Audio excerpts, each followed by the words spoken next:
Hello students, चलिए आज समझते हैं आज की वर्कशीट नंबर 63। यह वर्कशीट चैप्टर 3 विद्युत धारा के चुंबकीय प्रभाव से रिलेटेड है। स्टूडेंट्स, आज का हमारा डिस्कशन का मेन टॉपिक है जब किसी धारावाही चालक को चुंबकीय क्षेत्र में रखा जाता है तो उस पर क्या प्रभाव पड़ता है। मतलब किसी चुंबकीय क्षेत्र में ऐसे चालक को रखा जाए जिसमें से विद्युत धारा पास हो रही है, तो उस समय उस चालक पर क्या प्रभाव पड़ता है, इसको समझते हैं। स्टूडेंट्स, एक बहुत इंपॉर्टेंट टॉपिक है और इस चैप्टर से यहीं से क्वेश्चन पुट होते हैं। जो सीबीएसई एग्जाम में क्वेश्चन आते हैं वो इसी टॉपिक से आते हैं। स्टूडेंट्स, यदि अभी तक आपने हमारे इस चैनल को सब्सक्राइब नहीं किया है तो प्लीज़ हमारे इस चैनल को सब्सक्राइब करें और बेल आइकन को भी प्रेस कर दें। चलिए समझते हैं विद्युत धारा के चुंबकीय प्रभाव। चुंबकीय क्षेत्र के कारण धारावाही चालक पर लगने वाला बल। बच्चों, जब किसी भी धारावाही चालक पर चुंबकीय क्षेत्र में एक चुंबकीय बल आरोपित होता है, मतलब ऐसा क्षेत्र जहां पर चुंबक का इन्फ्लुएंस है, वहां पर हम किसी धारावाही चालक को रखें तो उस पर कोई ना कोई बल लगता है। यह बल उस समय अधिकतम होता है जब धारावाही चालक को चुंबकीय क्षेत्र की दिशा के ठीक अभिलंबवत सीधा रखा जाए। मतलब यदि चुंबकीय क्षेत्र की जो दिशा है वह ये है और यदि हम इस चालक को इस तरह से रखें, मतलब इसके एकदम लंबवत रखें, तो इस पर इस समय सबसे अधिक फोर्स लगेगा। चलिए इसको हम इस डायग्राम की सहायता से समझते हैं। इसके लिए हम एक छोटा सा प्रयोग करते हैं। सबसे पहले हम एक एल्युमिनियम की छड़ लेंगे AB, और इस छड़ को AB को संयोजक तारों के द्वारा स्टैंड से इस प्रकार लटकाया जाए कि वह क्षैतिज हो। स्टूडेंट्स, जो आप ये देख रहे हैं, ये जो छड़ है ये एक एल्युमिनियम की छड़ है जिसे यहाँ नाम दिया गया है AB। इसको हमने इस स्टैंड पर यहाँ पर लटकाया है। इधर A सिरा है और इधर B सिरा है। नेक्स्ट, अब परबल अश्वनाल चुंबक NS को ऊर्ध्वाधर इस प्रकार व्यवस्थित किया जाए कि छड़ AB चुंबक के ध्रुवों के बीच में हो। तो स्टूडेंट्स देखिए, ये एक चुंबक है, अश्वनाल चुंबक है, मतलब हॉर्सशू शेप मैग्नेट है। इसमें यहाँ नीचे की तरफ नॉर्थ पोल है और ऊपर साउथ पोल है। हमें इस मैग्नेट को ऐसे रखना है कि जो ये एल्युमिनियम की रॉड है ये इसके बिल्कुल बीच में हो, नॉर्थ और साउथ पोल के। उसके बाद इस प्रकार चुंबक का उत्तरी ध्रुव N नीचे की तरफ और दक्षिणी ध्रुव S ठीक ऊपर की तरफ हो। इस व्यवस्था में चुंबकीय क्षेत्र की दिशा ऊपरमुखी अर्थात ऊपर की ओर हो। बच्चों, आप जानते हैं, देखिए हम पहले ही पढ़ चुके हैं, जो आउटसाइड द मैग्नेट चुंबकीय फील्ड की डायरेक्शन होती है, फील्ड लाइंस की, वो नॉर्थ टू साउथ होती है। तो नॉर्थ नीचे है, साउथ ऊपर है, तो नॉर्थ से साउथ की तरफ ही जो मैग्नेटिक फील्ड की डायरेक्शन है वो इस डायग्राम के हिसाब से रहने वाली है। स्टूडेंट्स, अब जैसे ही हम इस कुंजी को ऑन करेंगे, स्विच ऑन करेंगे, तो आप देखो यहाँ पर इधर प्लस है बैटरी का, इधर माइनस है। मतलब जो डायरेक्शन रहने वाली है करंट की वो यहाँ से होकर B to A रहेगी। B से A की तरफ जो करंट है वो फ्लो करेगा। अब जैसे ही हम स्विच को ऑन करेंगे तो इस AB जो एल्युमिनियम रॉड है इस पर एक फोर्स लगेगा और यह रॉड बाईं तरफ विस्थापित हो जाएगी। मतलब इधर की तरफ, अंदर की तरफ चुंबक में खिंच जाएगी, इधर की तरफ अट्रैक्ट होगी। तो इससे हम कह सकते हैं कि जब मैग्नेटिक फील्ड में हमने एक धारावाही चालक को रखा तो उस पर कोई ना कोई बल लगा। अब बच्चों क्या करते हैं हम, देखिए अभी इसकी दिशा बाएं रहेगी या दाएं रहेगी, इसके लिए हम फ्लेमिंग का वाम हस्त नियम पढ़ते हैं। अभी आगे वाम हस्त नियम समझेंगे और डिस्क्रिप्शन बॉक्स में इसको अच्छे से एक्सप्लेन करने के लिए एक यूट्यूब लिंक दिया जाएगा। आप वहाँ पर जाकर इस फ्लेमिंग के जो लेफ़्ट हैंड रूल है इसको ज़रूर समझें। इसके समझे बिना आप जो हमारा आगे का टॉपिक है इलेक्ट्रिक मोटर, ना उसको क्लियर समझ पाएंगे और ना ही ये समझ पाएंगे कि कैसे ये फोर्स की डायरेक्शन हम निकाल सकते हैं। कैसे पता कर सकते हैं स्टूडेंट्स? अब देखिए, जो डायरेक्शन B2A थी, अब हम क्या करें, यहाँ पर बैटरी के टर्मिनल को बदल दें तो जो डायरेक्शन है वो ये हो जाएगी, मतलब आएगी A से और निकलेगी B से, A to B।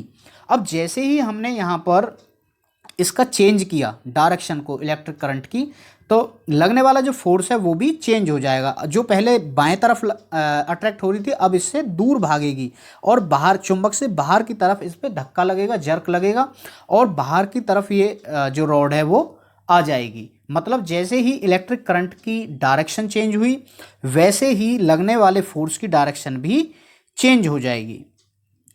उसके बाद स्टूडेंट्स हम नेक्स्ट अपने एक्सपेरिमेंट में इसमें क्या कर सकते हैं, जो नीचे नॉर्थ है और ऊपर साउथ है, हम इसको भी पलट दें। हम नीचे साउथ कर दें और ऊपर नॉर्थ कर दें, मतलब जो लगने वाली मैग्नेटिक फील्ड की लाइंस हैं उनकी डायरेक्शन नीचे की तरफ हो जाएगी। इसके कारण भी जो लगने वाला फोर्स है वो उसकी डायरेक्शन चेंज हो जाती है। और वह डायरेक्शन क्या रहेगी, यह हमें फ्लेमिंग का वाम हस्त नियम, लेफ्ट हैंड रूल बताएगा। उसके लिए आप डिस्क्रिप्शन बॉक्स में जाएं और लिंक पर जाकर उसे अच्छे से समझें। स्टूडेंट्स अब देखिए, धारा की दिशा में परिवर्तन का क्या प्रभाव हुआ। जो पहले देखिए, बैटरी को जब पुनः संयोजित किया गया तो अब एल्युमिनियम छड़ में धारा A से B की तरफ प्रवाहित हुई, तो जो लगने वाला बल है उसकी दिशा भी चेंज हो गई। जो पहले बाईं ओर लग रहा था अब वह दाईं ओर लग रहा है। मतलब इसका निष्कर्ष ये हुआ, चालक में धारा की दिशा उत्क्रमित करने पर चुंबकीय क्षेत्र के कारण लगने वाले बल की दिशा भी उत्क्रमित हो जाती है, मतलब बदल जाती है, उल्टी हो जाती है। यह फ्लेमिंग के हमें बाएं हस्त नियम से पता लगता है।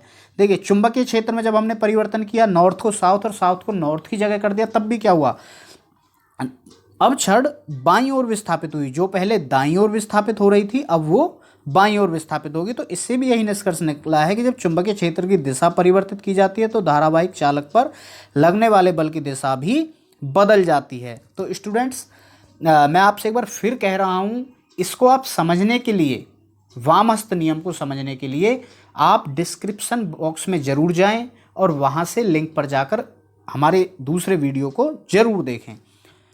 तो स्टूडेंट्स, फ्लेमिंग के वाम हस्त नियम पर ही जो विद्युत मोटर होती है, विद्युत मोटर क्या है, विद्युत मोटर एक ऐसी युक्ति है जिसमें विद्युत ऊर्जा को, मतलब इलेक्ट्रिक एनर्जी को मैकेनिकल एनर्जी में कन्वर्ट किया जाता है। इलेक्ट्रिक करंट को यांत्रिक ऊर्जा में कन्वर्ट किया जा सकता है। और ये किस पर इसका प्रिंसिपल क्या है, किस पे डिपेंड है, तो स्टूडेंट्स यह फ्लेमिंग के वाम हस्त नियम पर ही डिपेंड है। चलिए एक बार देखते हैं फ्लेमिंग का जो लेफ्ट हैंड रूल है वह क्या है। देखिए, जो स्टूडेंट्स बाएं हाथ की तर्जनी कौन सी है, जो इंडिकेटर फिंगर है ये वाली, ये आपकी तर्जनी मध्यमा अंगूठे को इस प्रकार फैलाई कि तीनों परस्पर एक दूसरे के लंबवत हों, मतलब तीनों एक दूसरे से 90 डिग्री का कोण बनाती हुई दिखें। तर्जनी उंगली चुंबकीय क्षेत्र, मतलब मैग्नेटिक फील्ड को शो करती है, और मिडल जो फिंगर है, मध्यमा जो उंगली है आपके हाथ में, वह डायरेक्शन ऑफ इलेक्ट्रिक करंट को शो करती है, विद्युत धारा की दिशा को बताती है। जब ये दोनों चुंबकीय क्षेत्र और विद्युत धारा की दिशा को बताएंगी तो जो हमारा थंब है, it represent the direction of force, जो बल लगेगा चालक पर वह उसकी दिशा को बताएगा। तो स्टूडेंट्स, यह है फ्लेमिंग का वामहस्त नियम। चलिए इससे रिलेटेड जो भी क्वेश्चंस हैं एक बार उनको भी हम एक एक करके डिस्कस कर लेते हैं। सबसे पहले, चुंबकीय क्षेत्र में रखे धारावाही चालक पर लगने वाला बल को ज्ञात करने के लिए प्रयुक्त होने वाला नियम लिखिए। तो स्टूडेंट्स, यह है लेफ्ट हैंड रूल। फ्लेमिंग का लेफ्ट हैंड रूल हमें बताता है कि जो फोर्स है उसकी डायरेक्शन क्या रहने वाली है। नेक्स्ट, किसी भी चुंबकीय क्षेत्र में स्थित विद्युत धारावाही चालक पर आरोपित बल कब अधिकतम होता है। तो स्टूडेंट्स, पहले वीडियो में बता दिया गया है, जब चुंबकीय क्षेत्र रेखाओं के लंबवत चालक को रखा जाए तब जो लगने वाला फोर्स है वो अधिकतम होता है। अगला है, एक धारावाही चालक को चुंबकीय क्षेत्र में रखा गया। अब निम्नलिखित प्रश्नों के उत्तर दीजिए। किसी विद्युत धारावाही चालक को किसी चुंबकीय क्षेत्र में रखने पर लगने वाला बल किन कारकों पर निर्भर करता है। तो स्टूडेंट्स, जो बल है वह आपने देखा है, तो डायरेक्शन ऑफ इलेक्ट्रिक करंट, जो विद्युत धारा की दिशा क्या है उस पर निर्भर है। चुंबकीय क्षेत्र रेखाओं की दिशा क्या है उस पर निर्भर है, और इलेक्ट्रिक करंट की जो मात्रा है उस पर भी निर्भर करता है, और साथ ही साथ जो चुंबक की स्ट्रांगनेस है उस पर भी लगने वाला बल डिपेंड करता है। नेक्स्ट है, यदि बल दाएं से बाएं लग रहा है तो लगने वाले बल की दिशा किस प्रकार परिवर्तित होगी। यदि बल की दिशा को उत्क्रमित हो जाए, तो स्टूडेंट जब दिशा बल की बदल दी जाएगी तो जो फोर्स दाएं से बाएं लग रहा था, राइट टू लेफ्ट लग रहा था, अब वो बाएं से दायां, लेफ्ट टू राइट लगने लगेगा। नेक्स्ट है, यदि विद्युत धारा की दिशा उत्क्रमित हो जाए तो वही जो दाएं से बाएं लग रहा था वो भी इस बार राइट टू लेफ्ट लगेगा। मतलब जैसे ही हम फोर्स की चुंबकीय क्षेत्र रेखाओं की डायरेक्शन बदल दें या इलेक्ट्रिक करंट की डायरेक्शन बदल दें तो लगने वाला फोर्स है वो एकदम से उसकी डायरेक्शन भी चेंज हो जाएगी। तो स्टूडेंट्स, यह थी आज की वर्कशीट जिसमें हमने समझा कि जब किसी भी धारावाही चालक को किसी चुंबकीय क्षेत्र में रखा जाता है तो उस पर बल कैसे लगता है, कैसे हम फ्लेमिंग लेफ्ट हैंड रूल से उसे पता कर सकते हैं। स्टूडेंट्स, यदि यह वीडियो आपको हेल्पफुल लगा है तो हमारे इस वीडियो को लाइक करें, फ्रेंड्स के साथ शेयर करें और इस यूट्यूब चैनल प्राइम साइंस को सब्सक्राइब कर लें। Thank you.